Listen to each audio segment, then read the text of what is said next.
ನಾನೀಗ ಸ್ವಲ್ಪ ಕ್ಷಣಗಳಿಗಾಗಿ ಸ್ಟಾರ್ ರೂಪದ ಹಣಿ ಮಧ್ಯಭಾಗದ ಹೊರಗೆ ಆಕಾಶದ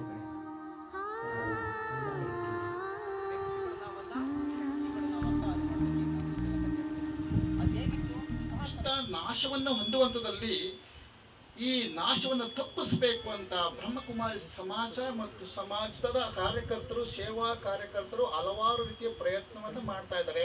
ಆ ನಿಟ್ಟಿನಲ್ಲಿ ಈ ಕಾರ್ಯಕ್ರಮ ಇಲ್ಲಿಗೆ ದಯಮಾಡಿಸಿ ಕಾರ್ಯಕ್ರಮವನ್ನ ಕಣ್ತುಂಬಿಕೊಂಡಂತ ಕೇಳಿದಂತ ನಾವೇ ಪುಣ್ಯಶಾಲಿಗಳು ಅಂತ ಹೇಳಬೇಕು. ಯಾಕೆಂದ್ರೆ ಈ ಮಾನವ ಸಂಪತ್ತು ನಾಶವಾಗುವುದನ್ನ ನಾವೆಲ್ಲ ನಮಗೆ ಅರಿವೇ ಇಲ್ಲ, ತಿಳುವಳಿಕೆ ಇಲ್ಲ, ಜ್ಞಾನ ಇಲ್ಲ.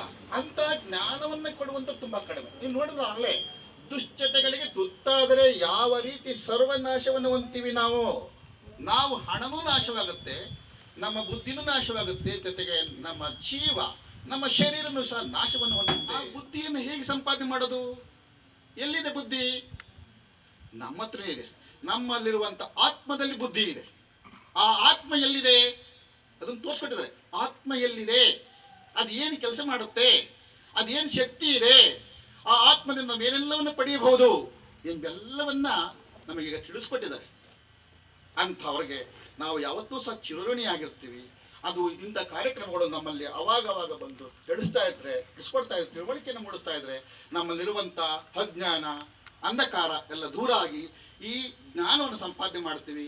ಏನು ಮಾನವೀಯ ಮೌಲ್ಯಗಳಿದೆಯೋ, ಮಾನವೀಯ ಗುಣಗಳಿದೆಯೋ, ಪ್ರೀತಿ, ವಾತ್ಸಲ್ಯ, ಅನುಕಂಪ, ಕರುಣೆ, ದಯೆ, ಪರೋಪಕಾರ, ಇಂಥ ಗುಣಗಳನ್ನೇ ಮೂಡಿಸ್ಕೋಬೇಕು ನಾವು. ಮನುಷ್ಯರ ಅನ್ನ ಕರ್ತವ್ಯಗಳೇನು, ಆ ಗುಣಗಳಲ್ಲೆಲ್ಲ ಅಡಗಿದೆ ಎಂಬೆಲ್ಲವನ್ನು ನಮಗೆ ತಿಳಿಸ್ಕೊಟ್ಟಿದ್ದಾರೆ. ಅದಕ್ಕೋಸ್ಕರ ಆ ಬ್ರಹ್ಮಕುಮಾರಿ ಸಮಾಜಕ್ಕೆ ಈ ಏಕೈಕ ಸಂಸ್ಥೆ ಅಂತ ಹೇಳುದು. ಬ್ರಹ್ಮಕುಮಾರಿ ಸಮಾಜ ಇಡೀ ದೇಶದಲ್ಲಿ ಒಂದೇ ಒಂದು. ನೋಡಿ ಎಂತ ಕೆಲಸವನ್ನು ಮಾಡ್ತಾ ಇದ್ದಾರೆ. ನಮಗೆ ನಮ್ಮ ಬಗ್ಗೆನೇ ಅರಿವಿಲ್ಲ, ತಿಳುವಳಿಕೆ ಇಲ್ಲ. ಆದ್ರಿಂದ ಅಂತ ಕೆಲಸವನ್ನು ಮಾಡ್ತಾ ಇದ್ದಾರೆ. ಆ ಬ್ರಹ್ಮಕುಮಾರಿ ಸಮಾಜಕ್ಕೆ ನಾವೆಲ್ಲರೂ ಸಹ ವೈಯಕ್ತಿಕವಾಗಿ ನಾವು ನಮನಗಳನ್ನ ಸಲ್ಲಿಸಬೇಕು. ಜೊತೆಗೆ ಉಚಿತವಾಗಿ ಸೇವೆ ಮಾಡುವಂಥವ್ರು, ಆ ಬ್ರಹ್ಮಕುಮಾರಿ ಸಮಾಜದ ಕಾರ್ಯಕರ್ತರು ಉಚಿತವಾಗಿ ಸೇವೆಯನ್ನು ಮಾಡುವಂಥದ್ದು. ಇವತ್ತು ಉಚಿತವಾಗಿ ಸೇವೆ ಮಾಡುವವರು ಯಾರಿದ್ದಾರೆ? ಯಾರೂ ಇಲ್ಲ. ನಾವೆಲ್ಲ ನಿವೃತ್ತರಾದ್ಮೇಲೆ ಮತ್ತೊಂದಾದ್ಮೇಲೆ ನೋಡಿ ಎಲ್ಲ ನಿಮ್ಗೆ ಗೊತ್ತಾಗಿದೆ, ನಿವೃತ್ತರಾಗಿದ್ದಾರೆ ಕೆಲವು ಕಡೆಯಿಂದ, ಮತ್ತು ವಯಸ್ಸಾಗಿದೆ. ಅಂಥದ್ರೂ ನಮ್ಗೆ ಬಂದು ನಮ್ಗೆ ನಡೆದಾಡಕ್ಕೆ ಆಗಲ್ಲ. ವಯಸ್ಸಾದಾಗ ನಮ್ಮ ಕೆಲಸ ನಾವು ಮಾಡ್ಕೊಳಕ್ಕಾಗಲ್ಲ. ಅಂಥದ್ರಲ್ಲೇ ನಾವು ದೇಶವನ್ನು ಉದ್ಧಾರ ಮಾಡಬೇಕು, ಪ್ರಗತಿಯನ್ನು ಹೊಂದೋಗ್ಬೇಕು ಅಂತೇಳಿ ತಮಗೆ ದೇಹದಲ್ಲಿ ಎಷ್ಟೇ ನೋವಾಗ್ತಾ ಇರುವೆ. ಈಗ ಮೇಣದ ಬತ್ತಿ ಇದೆಯಲ್ಲ, ತನ್ನ ಸುಟ್ಟುಕೊಂಡು ಇನ್ನೊಬ್ಬರಿಗೆ ಬೆಳಕನ್ನ ಕೊಡುತ್ತೆ ಅಂತ. ಹಾಗೆಯೇ ಎಲ್ಲವನ್ನ ಸೇರಿಕೊಂಡು ಈ ದೇಶದ ಉದ್ಧಾರಕ್ಕೆ ಆ ಮೇಣದ ಬತ್ತಿಯಿಂದ ತಮ್ಮ ಜೀವನವನ್ನ ಸವಿಸ್ತಾ ಇದ್ದಾರೆ.